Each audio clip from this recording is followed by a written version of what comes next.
Une tempête de 1883 ensevelit le Wyoming. Mais pour Margaret Hale, veuve hantée par un passé de lâcheté, le vrai froid était celui de la honte. Dans une halte abandonnée des Bighorns, elle trouve deux garçons comanches, fuyards d'un meurtre. Les sauver, c'est défier la mort et ses propres démons. Leur frère aîné, un guerrier trahi, chevauche vers elle, porteur d'une colère implacable. Cette rencontre dans la neige bouleversera-t-elle tout? Un acte de courage peut-il réécrire une vie? Abonnez-vous et partagez d'où vous écoutez. Comment une femme seule affronte-t-elle un destin aussi cruel?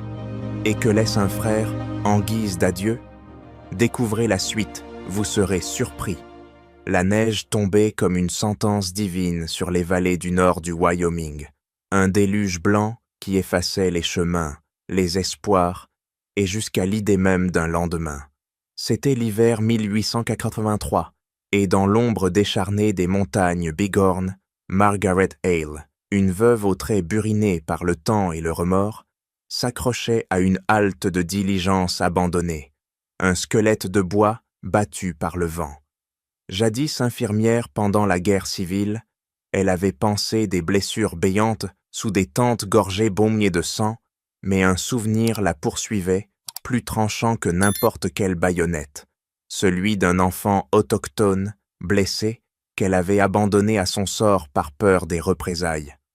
Cette lâcheté, elle la portait comme un fer rouge gravé dans son âme, et la halte, avec ses murs qui gémissaient sous le gel, était devenue son purgatoire. Margaret, la quarantaine passée, avait les mains calleuses d'une femme qui combattait chaque jour pour survivre. Ses cheveux, autrefois châtains, grisonnaient sous un châle élimé, et ses yeux, d'un gris d'ardoise, scrutaient le monde avec une méfiance apprise à la dure. La halte n'était plus qu'un refuge de fortune, ses écuries à moitié effondrées, abritant 3 chevaux faméliques, seuls compagnons de sa solitude. Elle coupait du bois avec une hache dont le manche vibrait à chaque coup, stockait des pommes de terre racornies dans une cave humide et gardait un vieux sabre de cavalerie accroché au mur, vestige d'une guerre qu'elle voulait oublier. Les habitants de la vallée, rares et méfiants, la disaient wholly folle de rester là, si près des terres Comanches, où chaque ombre pouvait cacher un ennemi. Mais Margaret ne fuyait pas. Fuir, c'était céder, et elle avait déjà trop cédé. La première tempête de la saison s'abattit sans prévenir. Un monstre de vent et de glace qui transformait l'air en lame. Les Bighorns hurlaient, leur cime noyée d'hommes dans un chaos blanc, et la halte tremblait comme un animal blessé. Margaret, barricadée à l'intérieur, alimentait un feu chétif, ses doigts engourdis, luttant pour craquer une allumette. Le vent s'infiltrait par les interstices, sifflant des promesses de mort, et dehors, le monde n'était plus qu'un néant tourbillonnant. Elle vérifiait ses provisions, calculant combien de jours elle pourrait tenir, quand un craquement, différent du gémissement des poutres, la figea. Ce n'était pas le vent, c'était un son brisé, comme un os qui cède, venant de l'écurie. Armée du sabre, elle enfila un manteau rapiécé et affronta la tempête, le froid lui mordant les joues comme un loup affamé. La visibilité était nulle, un mur de neige qui avalait tout, mais elle suivit le son, trébuchant dans des congères jusqu'aux cuisses. Près de l'écurie, elle trouva une charrette renversée, ses roues brisées, pointant vers le ciel comme des doigts accusateurs. Sous l'épave, à demi ensevelis, gisaient 2 corps frêles, recroquevillés dans une étreinte désespérée. 2 garçons comanches, leurs visages maculés de cendres cérémonielles, leurs corps marqués par des cicatrices de fouet, anciennes mais éloquentes. Ils n'étaient pas là par hasard, ils fuyaient. Le cœur de Margaret s'arrêta, non pas à cause du froid, mais parce que le passé revenait, aussi brutal que la tempête. L'enfant qu'elle avait abandonné jadis, ses yeux suppliants, semblaient la fixer à travers ses garçons. Elle aurait pu refermer la porte, prétendre n'avoir rien vu, laisser la neige les réclamer. C'était ce que la peur lui ordonnait. Mais quelque chose en elle, une braise qu'elle croyait éteinte, s'embrasa. Elle lâcha le sabre, s'agenouilla et creusa, ses mains nues, arrachant la neige gelée. Les garçons étaient glacés, leurs lèvres bleues, leur souffle à peine perceptible. Le plus jeune, Henry, 7 ans peut-être, semblait déjà à moitié parti. L'aîné, James, une 12aine d'années, serrait son frère, même dans l'inconscience, comme un rempart vivant. Les traîner jusqu'à la halte fut une épreuve titanesque. Le vent la repoussait, la neige s'accrochait à ses bottes, et les garçons, si légers qu'ils fussent, semblaient y peser 1 tonne. Elle les hissa à l'intérieur, ferma la porte d'un coup d'épaule et s'effondra contre le bois, le souffle court, les doigts brûlés par le froid. Devant le feu, elle les dévêtit de leur peau raidie par la glace, révélant des corps maigres, marqués par la faim et la violence. Elle les enveloppa dans ses seules couvertures, frotta leurs mains et leurs pieds, et fit chauffer une soupe de pommes de terre, priant pour que la chaleur les ramène. Chaque minute était une bataille, chaque souffle un triomphe fragile. Dehors, la tempête rugissait, complice involontaire, cachant leurs traces. Mais Margaret savait que ce répit était temporaire. Ces garçons, avec leurs cendres de deuil et leurs cicatrices, n'étaient pas simplement perdus. Ils étaient des proies, chassés par un ennemi qu'elles ne connaissaient pas encore. Et quelque part, dans l'immensité blanche, un autre les cherchait, leur frère aîné, un homme dont la colère, elle le pressentait, pourrait brûler plus fort que n'importe quelle tempête. Alors que la tempête continuait de rugir dehors, un rempart éphémère contre le monde, Margaret Hale, agenouillée près du feu, observait les 2 garçons comanches, leur corps frêle, enveloppés dans ces couvertures usées, comme des reliques d'un passé qu'elle voulait réparer. La halte, avec ses murs craquant sous la morsure du gel, était devenue un champ de bataille intime, où chaque souffle des enfants était une victoire arrachée à la mort. James, l'aîné, ouvrit les yeux le premier, ses prunelles noires perçant l'obscurité comme des éclats d'obsidienne, pleines d'une méfiance forgée par la trahison. Henry, le cadet, gisait immobile, sa poitrine se soulevant à peine, un fil ténu, le retenant encore à la vie. Margaret, dont les mains tremblaient, non pas de froid mais de mémoire, savait que les sauver n'était pas seulement un acte de pitié. C'était une révolte contre la femme qu'elle avait été, celle qui avait fui autrefois. Elle travailla sans relâche, ses gestes précis, hérités des champs de bataille où elle avait appris à défier l'inévitable. Elle fit bouillir de l'eau, y mélangeant les dernières herbes séchées qu'elle gardait pour les fièvres, et força des gouttes de bouillon entre les lèvres gercées de Henry, priant pour que son corps frêle l'accepte. James, bien que faible, repoussa son aide d'un regard, se redressant pour s'asseoir entre elle et son frère, un rempart vivant malgré la faim qui creusait ses joues. Il ne parlait pas, mais ses yeux, scrutant chaque mouvement de Margaret, disaient mort tout. Il était le gardien, et elle, une étrangère, restait une menace.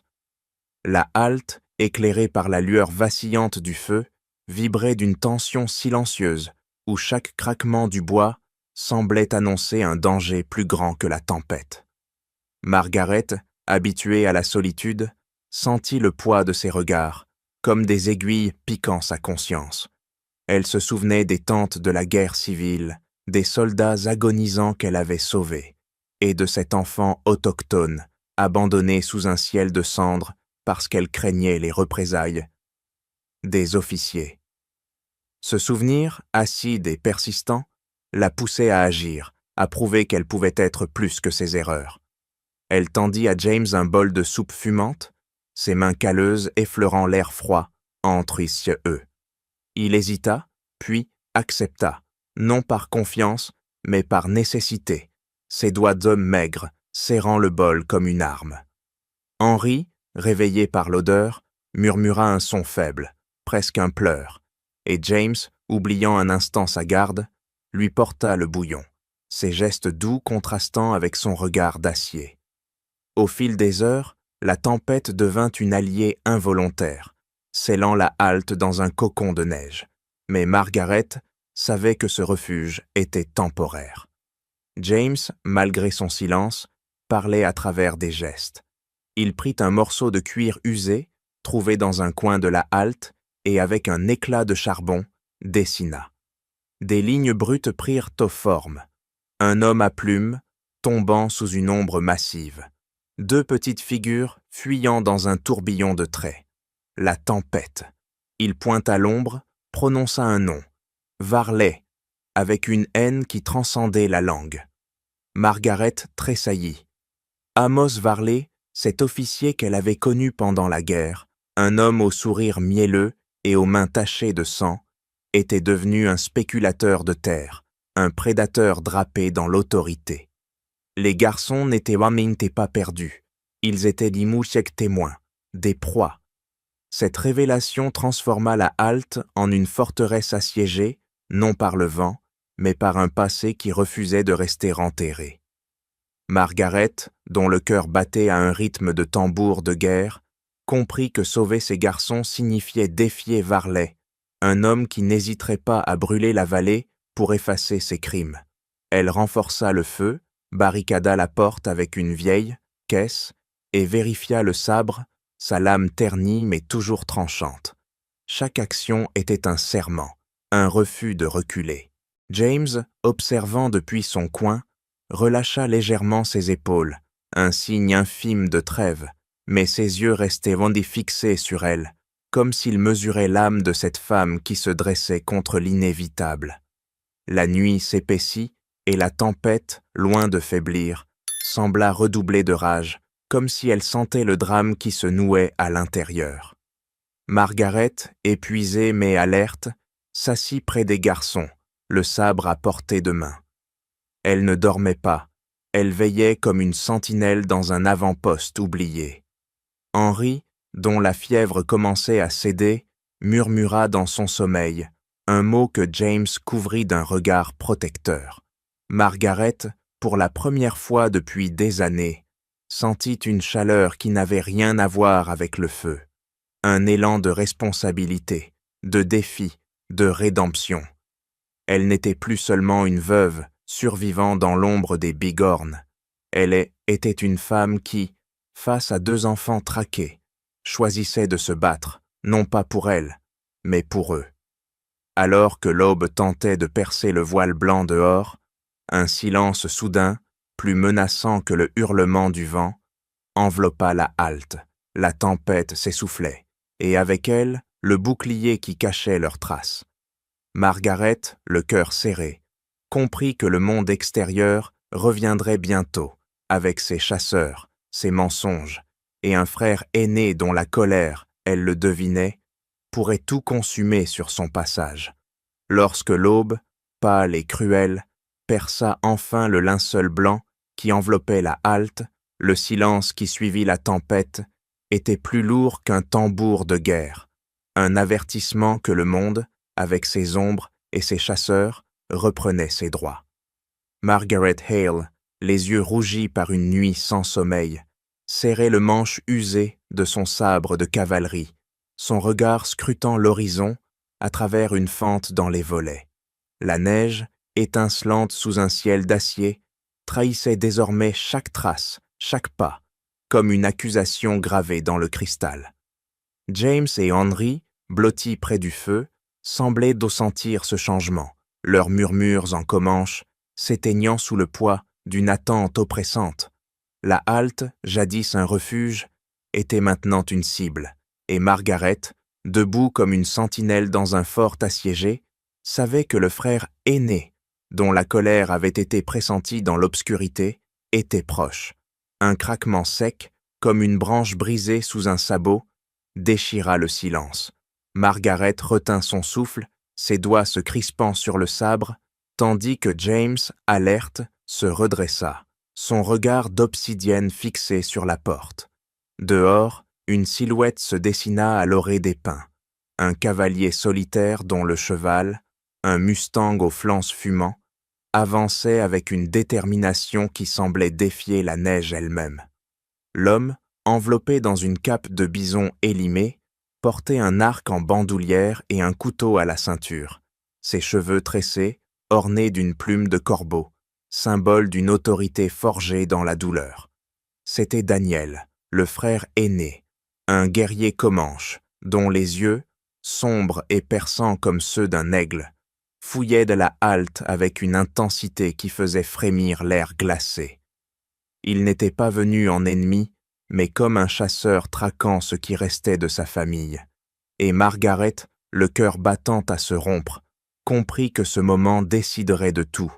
Elle posa le sabre, un geste aussi audacieux que désespéré, et ouvrit la porte, s'exposant au vent mordant et au regard de Daniel.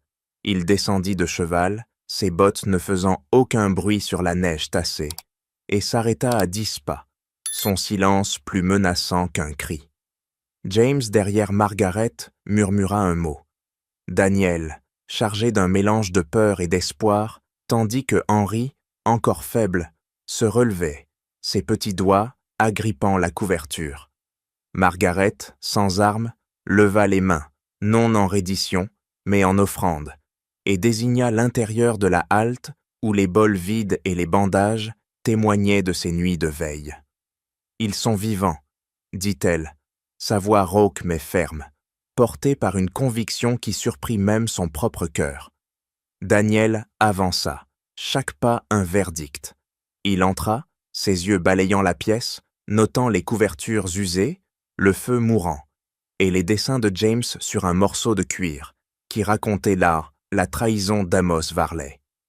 Henry, incapable de se retenir, courut vers lui, ses bras frêles s'enroulant autour des jambes de son frère. Daniel s'agenouilla, son visage taillé dans la pierre, s'adoucissant l'espace d'un instant, ses mains vérifiant chaque os, chaque marque, comme s'il craignait que ce miracle ne soit qu'un mirage. James, plus retenu, s'approcha et, dans un flot de mots comanches, raconta la fuite, la tempête, la femme blanche qui avait défié la mort pour eux. Daniel, écoutant, tourna son regard vers Margaret, et ce qu'elle y vit n'était pas de la gratitude, mais une confusion brutale, comme si la bonté d'une étrangère était une énigme insoluble. Si cette histoire d'un face-à-face où la méfiance rencontre l'espoir vous touche, abonnez-vous à notre chaîne pour ne pas manquer la suite. Vos abonnements nous permettent là de continuer à partager ces récits du Far West, où chaque choix peut changer une vie. Margaret, immobile sous ce regard, sentit le poids d'un passé qu'elle ne pouvait effacer. Elle parla, lentement, décrivant les soins, les nuits, sans sommeil, et le nom de Varley qu'elle connaissait des champs de bataille. Daniel, dont la main n'avait pas quitté son couteau, relâcha légèrement sa prise, un signe infime que la vérité, nue et imparfaite, avait percé sa carapace. Il prononça une phrase en comanche, que James traduisit d'une voix tremblante.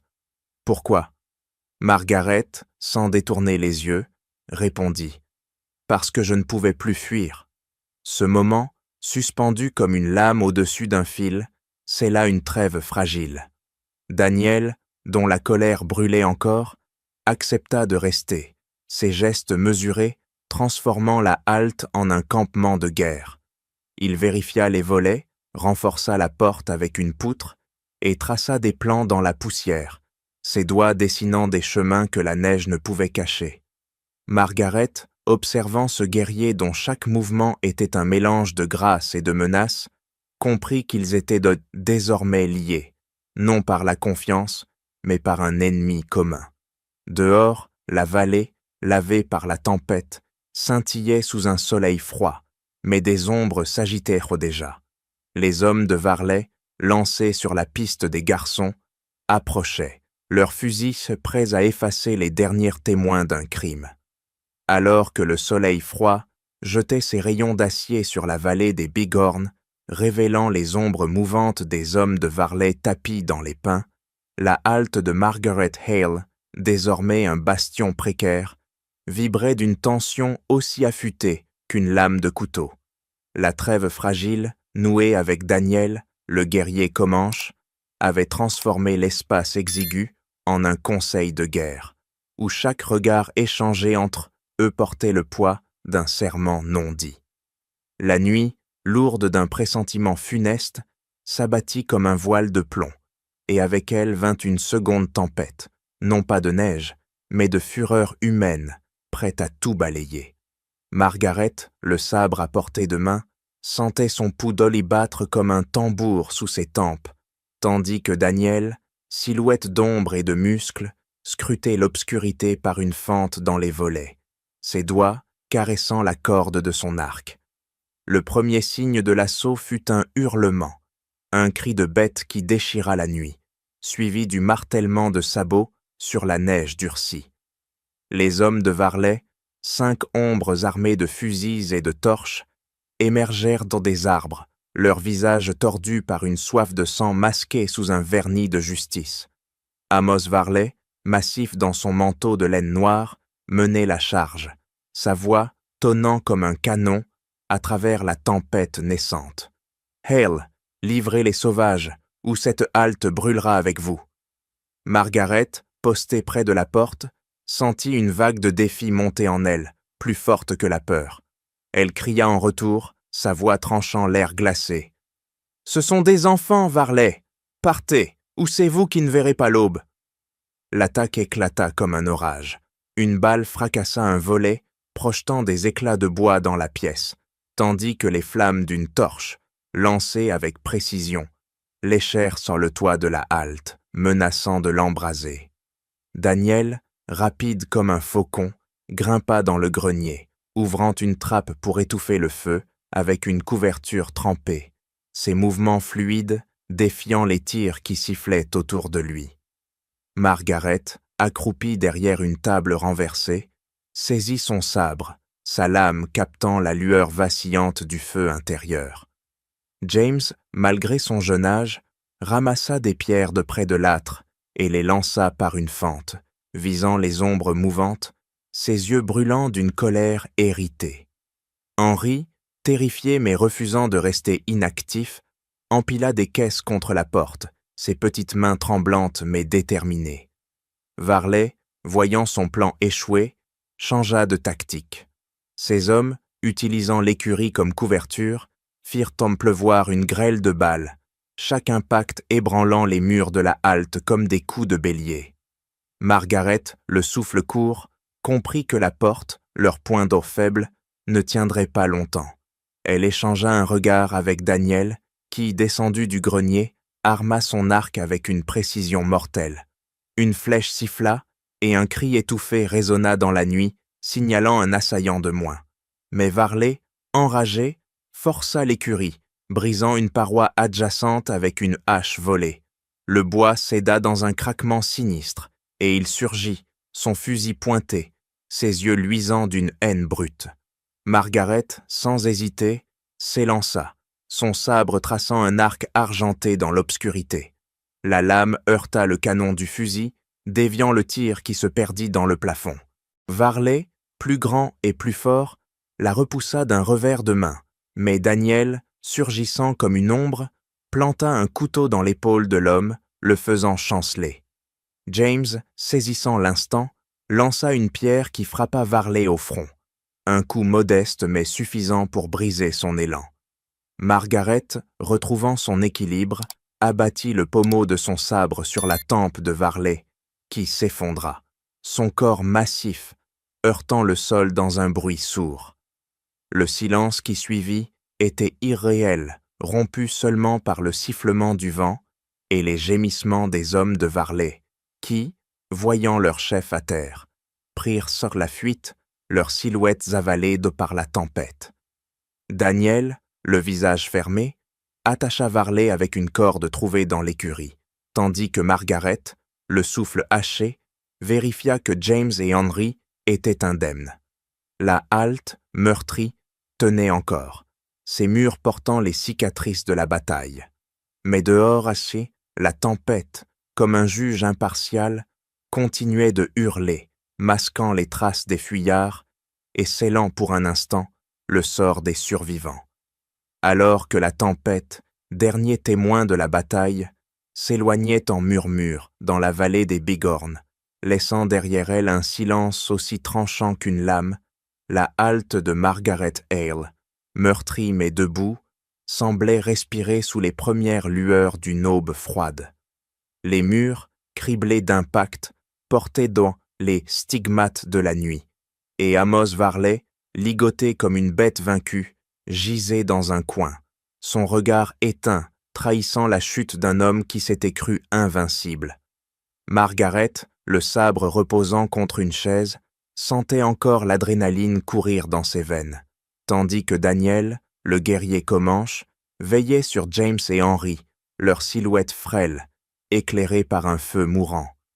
La victoire, âpre et fragile, n'était qu'un sursis, et dans ce calme précaire, chacun savait que l'heure des adieux approchait, portant avec elle le poids d'un monde changé, à jamais. Le soleil, montant lentement au-dessus des pins, baignait la neige d'une lumière crue, révélant un paysage scarifié par la violence.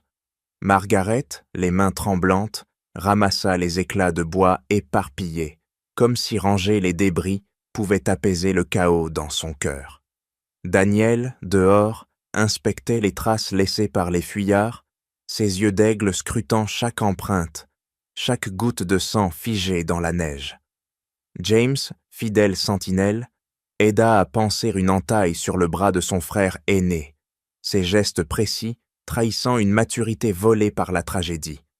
Henry, plus léger malgré les épreuves, ramassa un éclat de verre brisé, le tenant comme un trésor, ses yeux brillants d'une innocence que la nuit n'avait pas éteinte. La halte, autrefois un refuge solitaire, était devenue un carrefour de destin, où chaque regard échangé scellait un lien plus fort que le fer. L'arrivée du shérif, Caleb Moreau, brisa ce fragile équilibre. Accompagné de 2 adjoints, il chevaucha jusqu'à la halte, ses bottes crissant sur la neige tassée, son visage buriné, marqué par la suspicion. Les rumeurs d'une bataille avaient atteint la ville, portée par un vent plus rapide que les chevaux. Margaret, droite malgré l'épuisement, raconta la vérité, sa voix ferme décrivant l'attaque de Varley et le meurtre du père des garçons. James, avec Daniel, traduisant ces mots comanches en phrases hachées, ajouta son témoignage, pointant Varley du doigt comme on désigne un loup. Le shérif, après un long silence, ordonna que Varley soit emmené, ses poignets liés par une corde qui semblait trop faible pour contenir sa malice. Mais Margaret savait que la justice des hommes était un fil ténu, souvent rompu par l'or ou la peur. L'heure du départ vint sous un ciel d'un bleu implacable. Daniel, prêt à guider ses frères vers les terres de Comanche, ajusta la selle de son Mustang, ses gestes empreints d'une gravité rituelle. Henry, hésitant, s'approcha de Margaret et, sans un mot, traça une empreinte de sa main dans la boue séchée d'un poteau de la halte, un sceau enfantin, à la fois promesse et adieu. James, le regard fixe, s'inclina légèrement, un geste de guerrier reconnaissant une égale, ses yeux disant ce que les mots ne pouvaient porter. Daniel, le dernier, s'avança, sa silhouette imposante semblant absorber la lumière. Il détacha une plume de faucon de sa tresse, usée mais fière, et la plaça dans la main de Margaret, ses doigts effleurant les siens comme un serment. « Pour le courage », murmura-t-il en anglais laborieux, sa voix grave comme un roc. « Nos chemins se croisent, désormais. » Ils partirent, leurs silhouettes s'estompant dans la brume des bigornes, comme s'ils se fondaient dans la terre, elle-même. Margaret, seule sur le seuil, serra la plume, son poids, léger contrastant avec la lourdeur de ce qu'elle avait gagné. Des jours plus tard, les autorités, invoquant des raisons obscures, mirent par le feu à la halte, ses cendres dispersées par un vent indifférent. Margaret quitta la vallée sans un regard en arrière, ses possessions réduites à cette plume et à une vérité nouvelle. Elle n'était plus la femme qui fuyait, Dans l'immensité du Far West, où la justice n'était souvent qu'un murmure, elle avait choisi de se tenir debout, et ce choix, gravé dans une empreinte de boue, était une victoire que nul feu ne pouvait consumer. Cette saga de Margaret Hale et des frères de Comanche, tissée dans la neige et le courage des bigornes, touche à sa fin, mais son écho résonne encore. Quelle part de leur périple vous a le plus marqué? Le choix audacieux de Margaret, la loyauté de Daniel, ou l'empreinte d'Henry dans la boue? Partagez vos pensées dans les commentaires. Vos voix donnent vie à ces récits. Nous sommes honorés de vous avoir accompagnés dans cette aventure du Far West. Revenez bientôt pour d'autres histoires où le cœur défie la tempête. À très vite